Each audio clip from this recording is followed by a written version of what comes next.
The culinary scene is currently a hotbed of creativity. Jenny Bolt set up her own company and developed an app called Mealy. Users get recipes sent directly to their mobile phones, recipes that are tailored to their particular tastes.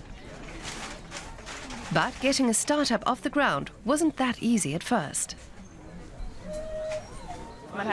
Slowly you see your savings evaporating. You work for very little or nothing at the start.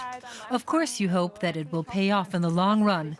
But many people in my generation like to work in this self-determined way, being creative in some way, realizing our own ideas.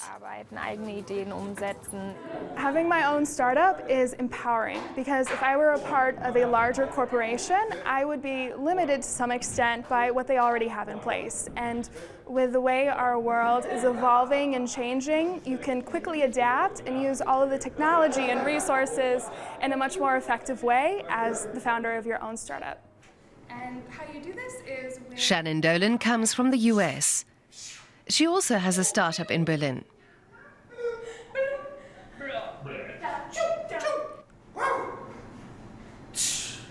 Her company is called Happier Performance. In courses and workshops, she seeks to cultivate happiness for €275 per person. I want to bring happiness to the world using the latest tools and innovations from productivity and from mindfulness and gratitude and all of these things. And as a part of bringing that to companies so that companies can save the world in their own way, I see this as being a global venture. Her German counterpart is on her way to the startup camp Berlin. Young entrepreneurs from across Europe are trying to drum up fresh capital. But investors in Germany are notoriously risk-averse. Startups that change the world like Facebook, Google or Apple won't be found here. The Germans tend to be a bit more critical and therefore maybe more self-critical too. In business, I would be quite happy to see more of an American attitude. People being just a little more daring, pitching more ideas and being more self-confident. For business, that's never a bad thing. On the other hand, it's also possible with a bit less of that, and somehow that suits my personality more. At the Pitch Marathon, entrepreneurs present their ideas in a bid to attract investors. Jenny Bolt has all the facts at her fingertips, user and download figures and ratings.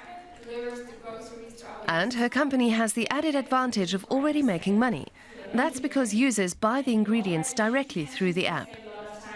Jenny can draw on her knowledge from her business degree, but will it be enough to win? Just round the corner, Shannon Dolan's happiness course is taking place. The entrepreneur studied biology and astrophysics. She often talks about happiness hormones and hidden creative muscles.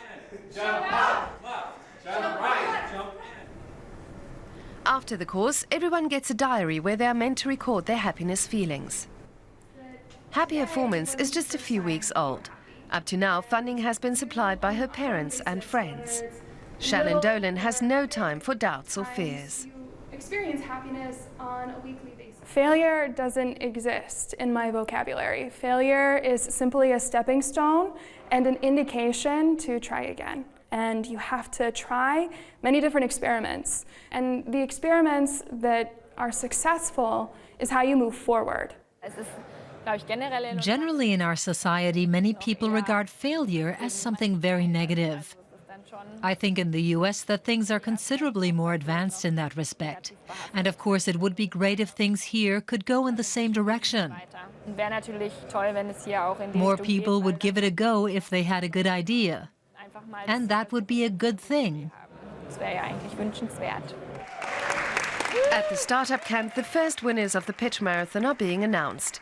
There are no cash prizes. Instead, there are vouchers for legal advice. But most importantly, winners will gain the attention of investors. Give it up for Mealy! Jenny Bolt has impressed the judges, coming in second place with Mealy.